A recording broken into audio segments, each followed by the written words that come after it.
여러분 이 땅에 사는 대부분의 사람들이 삶 가운데 추구하는 게 뭘까요? 바로 능력 아닙니까? 능력. 나에게 능력 좀 있으면 좋겠다. 나에게 힘이 좀 있으면 좋겠다 라고 생각을 합니다. 많은 사람들이 무엇을 힘이라고 생각합니까?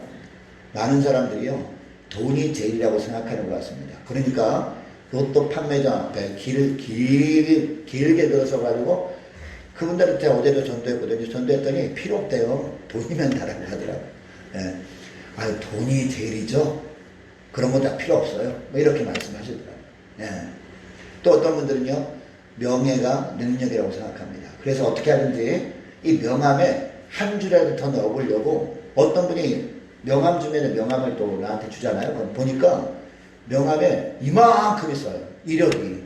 보니까 학교 졸업한 건 당연히 들어가 있고, 그리고 무슨 위원장, 무슨 위원장, 무슨 위원회, 얼마나 많은지 몰라요. 그분은 명예가 능력이라고 생각하는 거죠. 또 어떤 분은 권력이 능력이라고 생각합니다. 그래서 어떻게 하든지 시의원이라고 되보려고 해요. 시의원 안 되면 동사무소에 시의원 안 되면요, 뭐 도의원, 시의원 안 되면 그 밑에라도 이렇게 어떻게라든지 해보려고 합니다. 근데 여러분, 국회의원 됐던 어떤 분이 이런 고백을 합니다. 국회의원 되기 전에는 그게 꿈이었대요. 그래서 권력을 좀 이렇게 누려보는 게 꿈이었대요. 국회의원 딱 되고 나니까 완전 세상이 달라져라는 거예요. 그동안 쳐다보지도 않았던 사람들이 막 자기를 찾아가지고 막 줄대기도 하고, 그리고 심지어는요 방송국 기자들까지도 수시로 막 전화 오기도 하고 밥 먹자고 하고 막 그러더래요. 그런데 국회의원 한 번 하고 떨어졌대요. 떨어지고 나니까 어떻게 됐을까요? 그동안 자기 주위에 그렇게 많던 사람들이 싹 떠나고요, 누구만 남았을까요? 자기 부인만 남더래요. 아무도 자기 근처에 없더래요. 네. 여러분, 이것이 이 세상에 능력이라고 여겨지는 권력의 실체라는 거죠. 여러분, 어떤 분이 학력에 대한 갈증이 있었어요. 부모님이 너무 가난하다 보니까 이제 학교를, 본인이 원하는 이 학교를 졸업하지 못한 겁니다. 하기도 못한 겁니다. 갈증이 있다 보니까 아이가 태어나면 어떻게 합니까? 이 아이가 자기의 갈증을 풀어주길 원하죠. 아이가 태어나서 돌잔치를 하잖아요. 여러분, 돌잔치의 꽃이 뭡니까? 돌잔치 하이라이트가 뭐예요? 돌잡이잖아요. 여러분, 돌잡이 용품들이 어떤 겁니까? 실, 그죠? 명주실을 딱 넣어요. 명주실 어떤 의미죠? 오래 살아라, 이런 거죠. 오래 살아라. 자, 그 다음에 연필이 있습니다. 연필이 뭐죠? 공부 잘해라 라는 거죠. 자, 그 다음에 돈이 있습니다. 돈은 물어보나 마나. 예. 자, 그 다음에 공이 있습니다. 요새는 공도 넣네요. 축구선수나 야구선수나 이런 데 대해서 돈을 많이 벌어라 라는 거죠. 자, 그 다음에 청진기가 있어요. 이건 뭐죠? 의사가 되라 라는 거죠. 마이크가 있습니다. 뭐죠? 가수가 되라 라는 거죠. 예. 자, 뭐 이런 것들 한마디로 말하면 뭡니까? 세상에 능력을 얻고 마음대로 살아봐라. 당당하게 살아봐라. 이런 의미 아니겠습니까?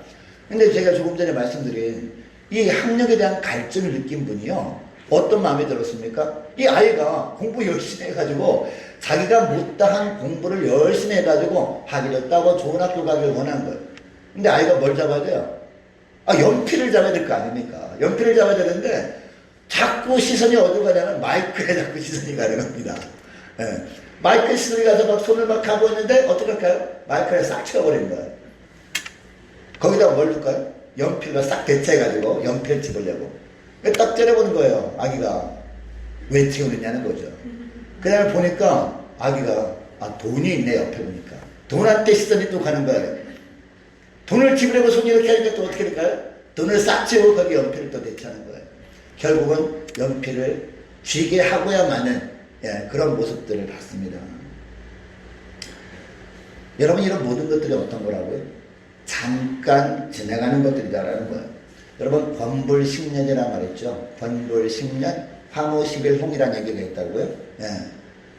이 땅에 있는 권세라든가 명예라든가 그리고 물질, 이 땅에 있는 모든 능력들은요, 유통기한이 분명하다는 거죠. 바로 그런 말씀 아니겠습니까?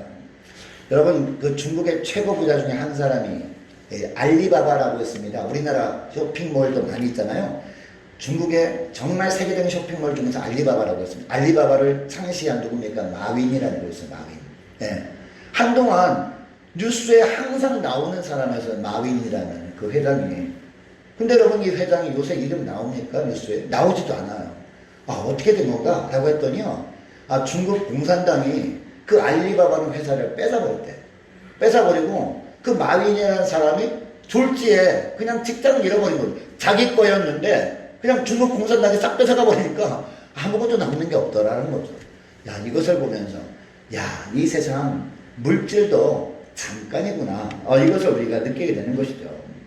한동안 높은 자리에 올라간 사람들이 있습니다. 그 사람이 떵떵거리면서 고개를 들고 살죠. 근데 여러분 산 정상에 올라가면요, 산 정상에서 내려올 때가 있잖아요.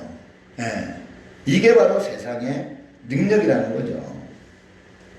자, 그래서 전도서를 쓴 솔로몬이 전도서에 이런 고백을 하죠. 전도서가 1장부터 12장까지 있거든요. 1장과 12장에 똑같은 고백을 하는데 어떤 고백을 합니까? 자, 우리 따라하겠습니다. 헛되며 헛되니 모든 것이 헛되도다. 이런 고백을 했는데 1장에서도 이런 고백을 하고요, 12장에서도 똑같이 이런 고백을 하더라는 거죠. 솔로몬이 다 누려봤던 것 아닙니까? 다 누려봤는데 나중에 죽기 전에 돌아보니까 정말 헛된 것이었다. 이런 고백을 하는 것이죠. 그리고 전도서 12장 12절 13절 말씀은 이런 고백을 합니다. 또 내 아들아 또 경계를 받으라. 여러 책을 듣는 것은 끝이 없고 많이 공부하는 것은 몸을 피곤하게 하느니라. 이래 결국을 다 들었으니 하나님을 경외하고 그 명령을 지킬지어다. 예, 따라하겠습니다. 하나님을 경외하고 그 명령을 지킬지어다. 이것이 사람의 본분이니라. 할렐루야. 우리의 본분이 뭐라고요? 하나님을 경외하고 그 명령을 지키는 거예요. 하나님을 경외하고 그 명령을 지키면 그 안에 다 있다, 이 말씀을 하는 거 아니겠습니까? 여러분, 하나님을 경외하는 것이 그럼 뭘까요? 하나님을 경외한다는 것, 물론 하나님을 두려워하는 겁니다. 이 땅에 그 어떤 것도 두려워하는 것이 아니라 하나님만을 두려워하는 거예요. 그럼 하나님만을 두려워하는 게 뭐냐? 하나님이 능력이라고 하는 것이 진짜 능력인 것을 믿고 그 능력만을 추구하며 사는 거예요. 하나님이 그거 능력 아니다 라고 하는 것을 쳐다보지 않는 거예요. 하나님이 이것이 능력이야 라고 하는 것을 진짜 능력이구나 라고 생각하고 그 능력을 추구하며 사는 거예요. 네. 그러면 여러분, 하나님께서 이것이 능력이다 라고 하는 게 뭘까요? 어떤 것이 능력이에요? 여러분, 하나님께는 바로 말씀의 능력입니다. 그러니까 오늘 본문의 제목이 뭡니까? 말씀의 능력이다 라고 본문의 제목을 지었는데, 여러분, 하나님의 말씀의 능력이라는 걸 우리가 어떻게 알게 됩니까? 창세기 1장만 보더라도 금방 알게 되잖아요. 여러분, 이 땅에 가장 큰 능력이 뭡니까? 이 세상을 창조하신 능력입니다. 여러분, 이 세상을 만드셨다니까요. 여러분, 우리 이 땅에 살면서 눈에 보이는 세상만 있습니까? 눈에 보이지 않는 세상도 있어요. 눈에 보이는 세상만 만들었을 뿐만 아니라 우리 주님께서는요, 눈에 보이지 않는 영적 세계까지 창조하셨단 말이에요. 창세기 1장 3절 말씀에 뭐 어떤 말씀이 있습니까? 하나님이 이르시되 라고 합니다. 여러분, 하나님이 이르시되라는 말은 무슨 말이에요? 하나님의 말씀이 선포됐다는 거죠. 하나님이 이르시되 빛이 있으라 라는 말씀이 선포되었어요. 빛이 있으라 라고 하는 말씀이 선포되었는데, 빛이 만약에 생기지 않았다면 말씀의 능력이 없는 거죠. 자, 그런데 창세기 1장 3절 말씀 보니까 빛이 있으라 하심에 빛이 있었더라 라는 말씀이 나와요. 그리고 그 뒤에도 보면 주님이 말씀하신 대로 그대로 되어진 것을 보게 됩니다. 여러분, 하나님의 말씀이 능력이 있다는 믿으시기 바랍니다. 여러분, 하나님은요, 말씀으로 이 세상을 창조하실 뿐만 아니라 이 세상을 창조하실 때만 말씀이 선포된 거 아니에요. 그 다음부터도 계속 말씀하십니다. 누구한테요? 아담과 하와한테 말씀하셔요. 그리고 그 다음에도 지속적으로 말씀하신단 말이에요. 이 아담의 후손 중에서 누가 했습니까? 바로 노아라는 사람이 나오잖아요. 이 노아에게 말씀하십니다. 근데 노아는 말씀하실 때마다 어떻게 했어요? 그 말씀을 가슴에 새겼어요. 그 말씀대로 준행했어요. 그래서 하나님 보시기에 의인이라고 칭함을 받죠. 이 노아에게만 말씀하셨을까요? 노아의 후손 중에서 아브라함이 나오죠. 아브라함. 이 아브라함에게도 말씀하시고, 노아에게도 모세에게도 말씀하시고요, 다윗에게도 말씀하시고요, 그리고 많은 선지자를 통해서 이스라엘 백성들에게 말씀하시고, 신약으로 넘어와서는요, 우리 예수님께서 친히 오셔서 말씀을 선포하시잖아요. 그 예수님이 부활승천하신 다음에는요, 성령을 통해서 주님께서 무엇으로 말씀하십니까? 말씀을 통해서 우리에게 주시는 거죠. 그리고 이 설교 시간마다, 예배 시간마다 주님께서 말씀을 선포하셔요. 말씀을 통해서 우리를 어떻게 하시려고, 그냥 하나님께서 지으신 것으로 끝내버린 분이 아니라 일단 우주 만물을 지으시고 우리의 인생을 지으셨다면 말씀을 통해서 우리 인생을 이끌어 가시려고 하는 거죠. 아멘. 여러분이 이 시간에 하나님께서 이 예배 시간에 저와 여러분을 오게 하신 이유는요, 말씀을 듣게 하신 이유는요, 이 말씀을 통해서, 선포되는 하나님의 능력의 말씀을 통해서 저와 여러분의 삶을 아름답게 이끌어 가시려고 하시는 거예요. 여러분, 그러니까 어떻게 사는 것이 정말 복된 인생입니까? 주님께서 이끄시는 대로 순종하는 거잖아요. 여러분, 주님의 말씀, 이 선포되는 말씀을 주님의 말씀으로 받을 수 있기를 축복합니다.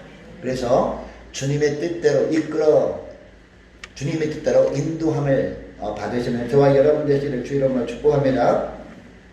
그러면 하나님의 말씀은요, 오늘날 어떤 능력이 있는 말씀이냐.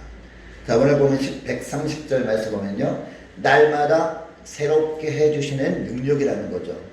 우리가 무엇을 통해서 새롭게 돼요? 말씀을 통해서 새롭게 된다라는 겁니다. 130절 말씀 보시기 바랍니다. 주의 말씀을 열면 빛이여 우둔한 사람들을 깨닫게 하나이다 라고 하고 있습니다. 자, 이 말씀이 어떤 의미인지 잘 모르면요, 우리가 인터넷 들어가 보면 한글 번역 성경이 많이 나와 있어요. 그 중에서 쉬운 성경이라고 있거든요. 쉬운 성경은요, 왜 쉬운 성경으로 했냐면 신학자들이 히브리어와 헬라어를 직접 한글로 번역한 거예요. 자, 그러니까 쉬운 성경이라든가 바른 성경, 이 두 성경은요, 신학자들이 직접, 구약은 히브리에서 한글로, 그리고 신약은 헬라어에서 한글로 직접 번역한 책이구나. 신학교 교수님들이 이것을 우리가 이해를 하고 그것을 보면은 너무 쉽게 이해할 수 있습니다. 자, 쉬운 성경을 보니까 이렇게 되어 있어요. 이 130절 말씀이 어떻게 번역이 되어 있냐면요, 주의 말씀들을 드러내니 빛이 비추어집니다. 주의 말씀들을 드러내니 순진한 자가 깨달음을 얻게 됩니다. 이렇게 번역이 되어 있습니다. 상반절에 보니까 주의 말씀들을 드러내니 빛이 비춰집니다 라는 말씀은 무슨 뜻이냐면, 주님께서 말씀을 주실 때 성령께서 함께 하신다는 거예요. 여러분, 하나님께서요, 이 말씀을 선포하실 때 성령께서 함께 하십니다. 이것을 전문적인 용어로 하면 성령의 조명이라고 합니다. 예. 우리가 어두운 곳에 가면요, 우리가 어두운 곳에 갈 수 있습니다. 그곳에 어떤 물건이 있어서 물건을 찾고자 하면 무엇을 들고 가죠? 후레쉬를 들고 가잖아요. 그죠? 후레쉬를 들고 가서 빛을 비춰야 어둠이 물러가고 물건이 어디 있는지 확인하고 그 물건을 찾을 거 아닙니까? 우리가 말씀을 들을 때도 마찬가지인 겁니다. 이 말씀이 선포되어질 때 성령의 조명이 없으면 우리가 아무리 말씀을 들어도 깨닫지 못한다는 거예요. 그러나 우리가 말씀을 들을 때 누가 함께 역사해요?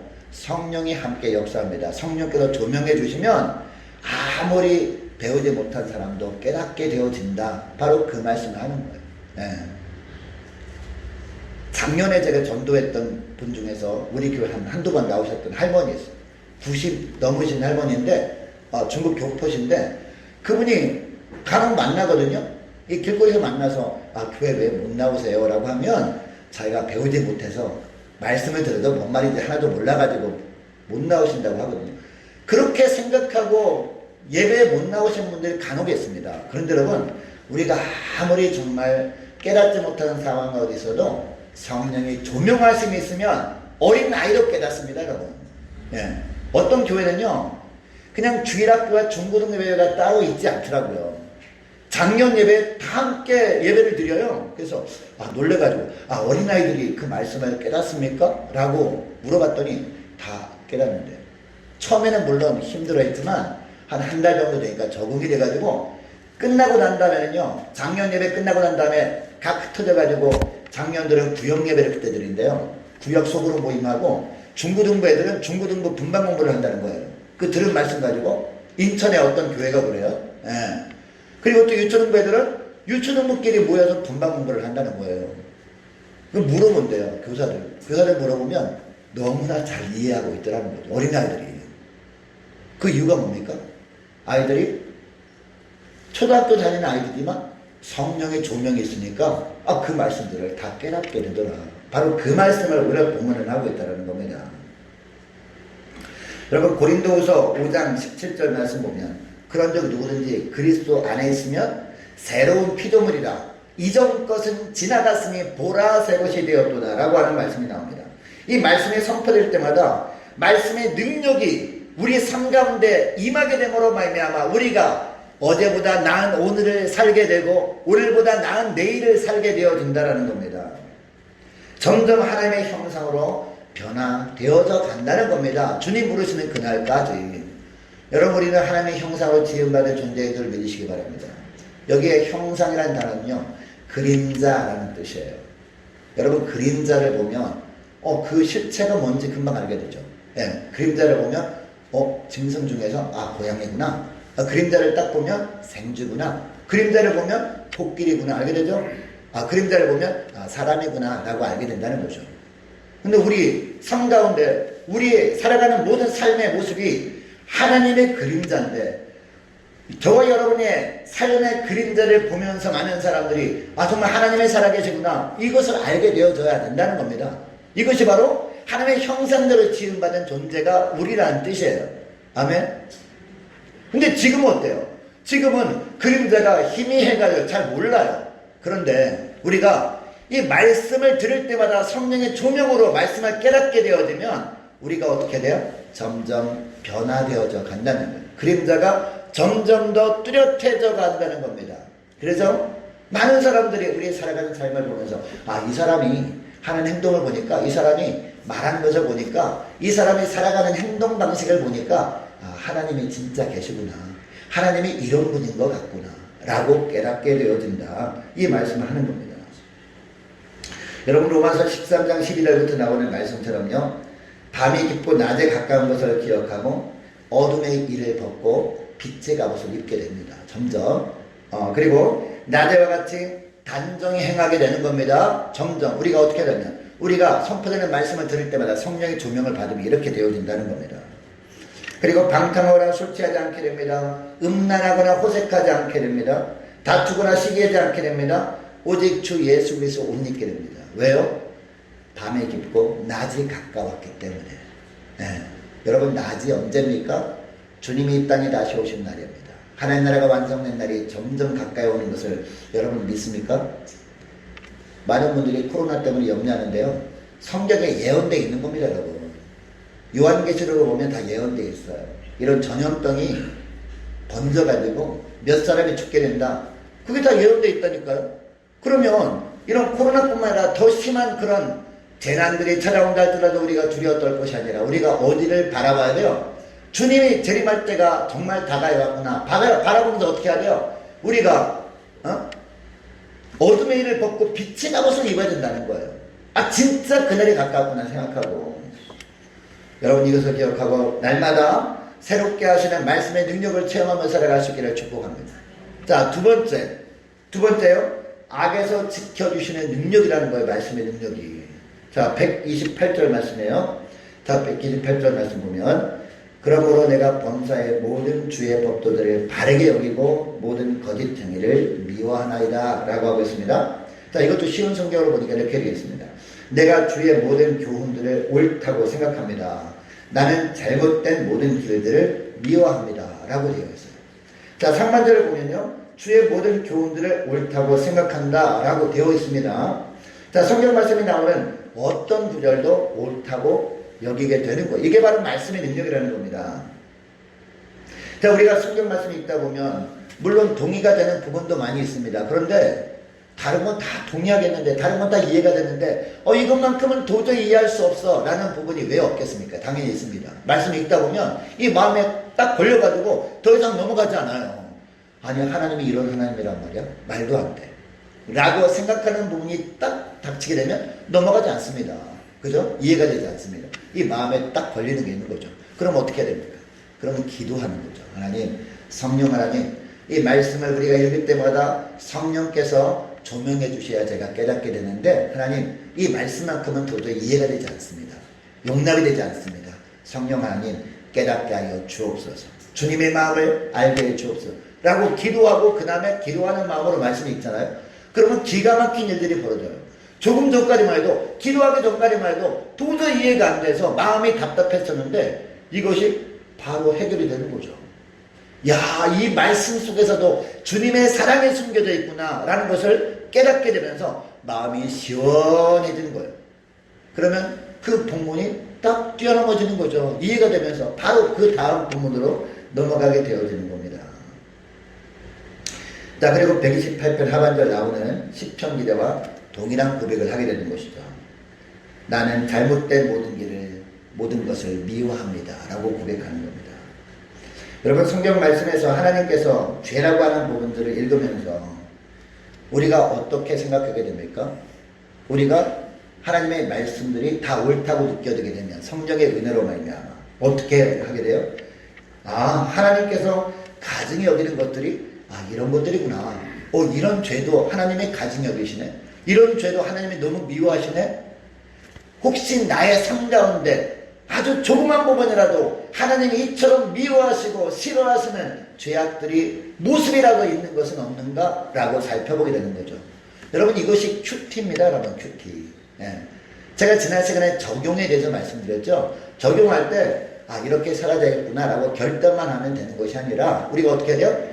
말씀을 내 삶 가운데 비춰보는 거예요. 비춰보고 하나님께서 가증히 여기시는 죄악들이 이런 것들인데 오늘 말씀 보니까, 오늘 큐티 본문 보니까 이런 것들인데 이런 죄악들이 나에게 혹시 조금이라도 있는 부분은 없는가 살펴보는 거예요. 그게 생각나잖아요. 드러나잖아요. 그럼 어떻게 해야 돼요? 빨리 주 앞에 그 죄악들을 가지고 나가 회개하는 겁니다. 자백하고 회개하는 거예요. 우리가 어떤 마음으로 회개해야 돼요? 우리가 회개하게 되면 즉시 우리 주님께서 찾아오셔서 주님의 보혈로 정결케 해주실 것을 우리가 확신하면서 주 앞에 엎드리는 거죠. 그러면 주님께서 정말 깨끗하게 해주십니다. 아멘. 바로 그 말씀이에요. 주님의 말씀이 유일한 능력임을 알았기 때문에 시편 기자는요, 말씀을 벗어나서 자기가 산다는 것은 상상조차 할 수 없었어요. 그래서 131절 보니까 뭐라고 합니까? 자, 131절 말씀을 함께 읽습니다. 시작. 내가 주의 계명들을 사모함으로 내가 입을 열고 헐떡였나이다 라고 하고 있습니다. 여러분, 찬양 중에서 목마른 사슴 찬양 있지 않습니까? 우리가 옛날에 많이 불렀던 찬양인데요, 이 찬양의 가사가 이렇습니다. 목마른 사슴 시냇물을 찾아 헤매이듯이. 왜 헤맵니까? 목마른 사슴이 시냇물을 찾아 왜 헤맵니까? 헐떡이면서 막 눈이 막 충혈돼 가지고요, 큰일 났다, 내가 죽겠으면서 막 헐떡이면서 다니는 거예요. 시냇물을 찾아서. 왜 헤맵니까? 사슴은요, 물이 부족하면, 수분이 부족하면 살 수가 없는, 숨을 쉴 수가 없는 존재래요. 그러니까 금방 죽겠다는 거예요. 사슴이 큰일 났다면서 이 시냇물을 찾아 막 헤매는 거예요. 막 헐떡이면서. 내 영혼 주를 찾기에 갈급하나이다. 우리가 목마른 사슴처럼 주를 찾기에 갈급해야 된다는 거. 왜? 우리 영혼은요, 주님이 주시는 생명수가 없으면, 생명수가 공급받지 못하면, 생명수가 부족하면 우리 영혼이 살 수 있어요, 없어요? 살 수 없다는 거죠. 영생수가 공급되어지지 않으면, 부족하면요, 우리 영혼이 바른 길로 걸어갈 수 없다. 정말 죽겠다라고 하면서 우리가 헐떡거리면서 정말 주님의 말씀, 영생수, 주님의 말씀을 사모하는 삶을 살아야 된다는 거죠. 그래서 우리는 말씀을 간구하는 겁니다. 어떻게 간구합니까? 오 주님 채우소서, 나의 잔을 높이 듭니다. 하늘 양식 내게 태워주소서, 넘치도록 태워주소서. 이렇게 간구하는 거죠. 여러분, 무엇을 넘치도록 태워달라고 간구해야 된다고요? 하늘 양식. 할렐루야. 많은 분들이 교회에 와서 기도는 합니다. 하나님, 저에게도 능력 주시옵소서, 힘을 주시옵소서. 그러면은 하나님의 그 능력과 힘을 주실까요? 하나님의 진짜 사랑한다면요, 우리가 추구하는 힘과 능력 안 주십니다. 대신 진짜 능력과 진짜 힘을 주시길 원하시거든요. 진짜 능력이 뭐라고요? 진짜 힘이 뭐라고요? 말씀이라는 거예요. 말씀을 주시면 하나님 그거 말고요, 그러지 마시고요. 할렐루야, 제가 진짜 능력이 뭔지 깨닫지 못하고 헛된 능력을 제가 구했네요. 진짜 능력을 주신 주님 감사합니다라고 우리가 그 진짜 능력인 말씀 붙들고 우리가 살게 되면 나머지 것들을 주님께서 책임져 주신다니까요. 무엇을 먹을까 무엇을 마실까 염려하지 말라고 분명히 말씀하시잖아요. 그런 것들을 구하는 것. 이 세상에 돈과 명예와 권세를 구하는 것은요. 누구만 구하는 거다? 이방인들이나 구하는 것이다. 우리가 교동문에서 우리가 했죠. 문답을 했습니다. 교동문 문답을. 그러므로 너희는 먼저 그의 나라와 그의 의를 구하라. 말씀을 구하라는 거예요. 진짜 능력이 이거다. 진짜 힘이 이거다. 여러분 말씀만을 구할 수 있기를 축복합니다. 여러분 사마리아 여인이요. 이 세상 것을 다 구해봤어요. 근데 어땠습니까? 갈증이 해소가 됐나요? 해소가 되지 않았어요. 많은 사람들에게 손가락질을 받더란 말이에요. 그래서 사람들이 아무도 다니지 않는. 그 당시에 팔레스타인 지방에는요. 낮에는 너무 더워가지고 다닐 수가 없대요. 그래서 1시간 동안 잠자는 시간이 있어요. 사람들이 다 잠잘 때 아무도 모르게 어디로 갑니까? 우물가로 가죠. 우물가로 가니까 거기 누가 있었어요? 예수님이 딱 기다리고 있는 거예요. 깜짝 놀랐죠. 아니 이 사람은 유대인인데 왜 잠도 없나? 잠자는 시간인데 왜 여기에 앉아있지라고 하죠. 그때 대화가 시작되면서 우리 주님이 뭘 주십니까? 목마르지 않을 영생수를 주시죠. 주님의 말씀이 딱 임하니까 어때요?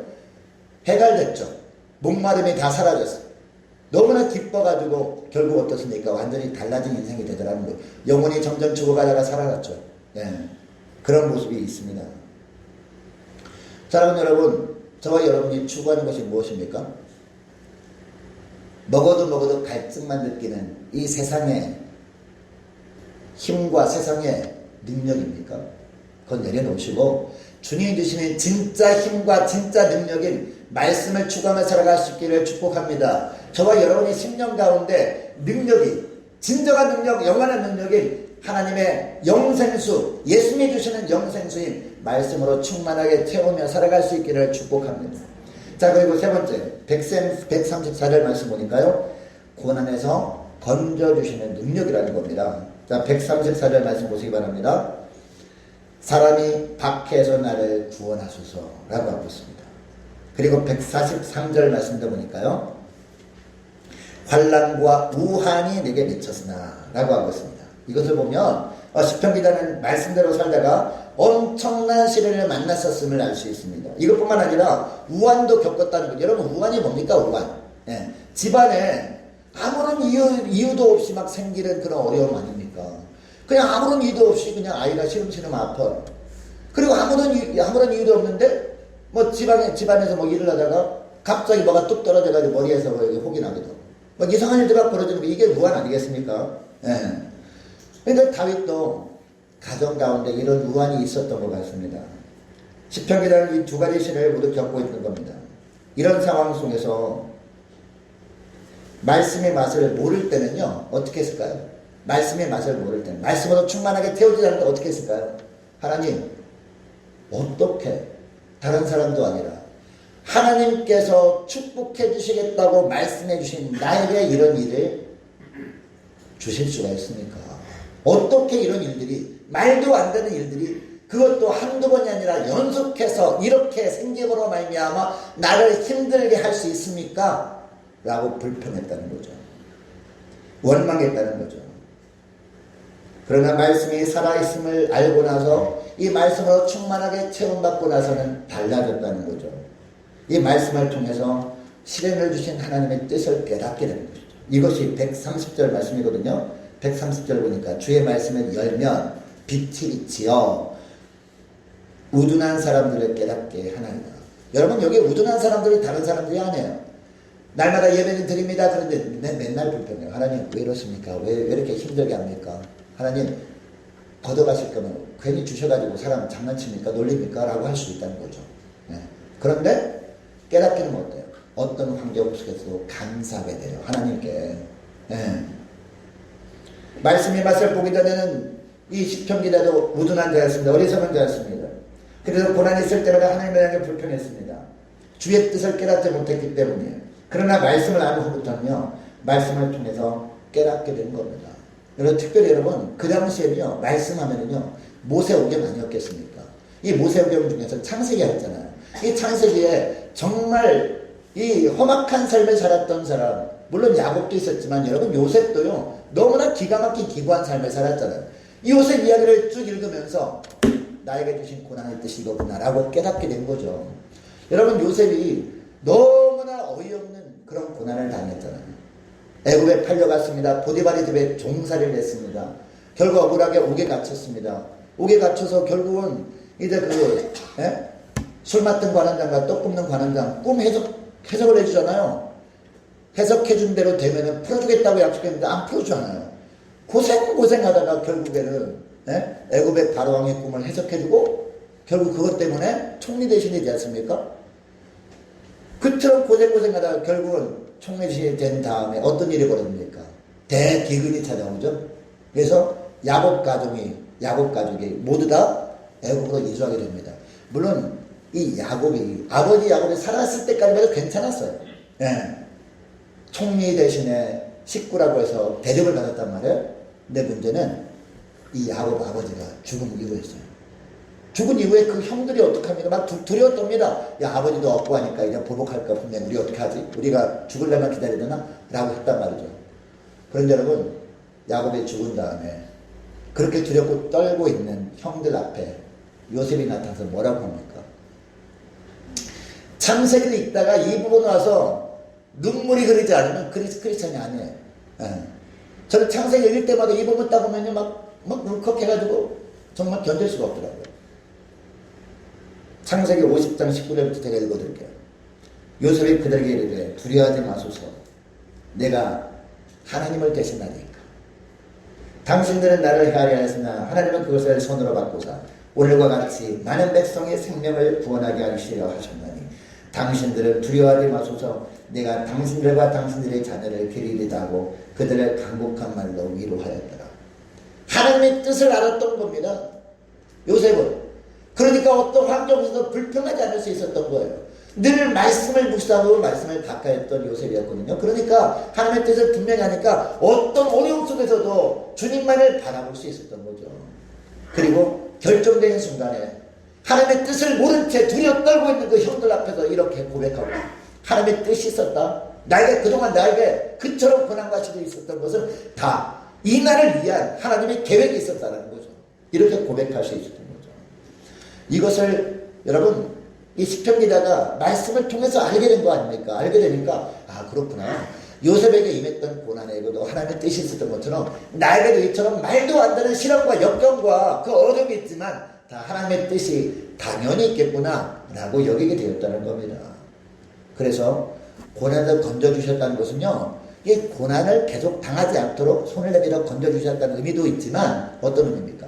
이 고난당할 때 이 마귀는 유혹하죠. 야, 불평해, 원망해. 야, 하나님이 살아계시면 그럴 리가 있냐? 말도 안 돼. 불평해, 짜증내 라고 하는데 거기서 건져주셨다는 거예요.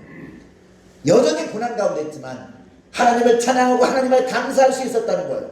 하나님의 뜻이 있음을 확신하면서 주님께 감사할 수 있었다는 거죠. 불평하지 않고. 이게 바로 고난에서 건져주셨다는 거예요. 이게 무슨 능력이라고요? 말씀의 능력이라고요. 여러분들의 말씀을 뵙기를 원합니다. 무엇보다도 성경 말씀 한절한절이 살아서 나의 삶의 역사는 능력의 말씀으로 받아들일 수 있도록 여러분 예배 시간마다 말씀에 집중하시길 원합니다. 성경 말씀을 읽을 때도요, 맑은 정신에서 말씀을 읽을 수 있기를 원합니다. 그래서 날마다 이 말씀의 능력, 어떤 말씀의 능력입니까? 저와 여러분을 날마다 새롭게 하시는 말씀의 능력, 그리고 보호해 주시는 말씀의 능력, 고난의 수렁에서 건져주시는 그런 말씀의 능력, 그 능력을 날마다 체험하며 살아갈 수 있기를 주의 이름으로 축복합니다.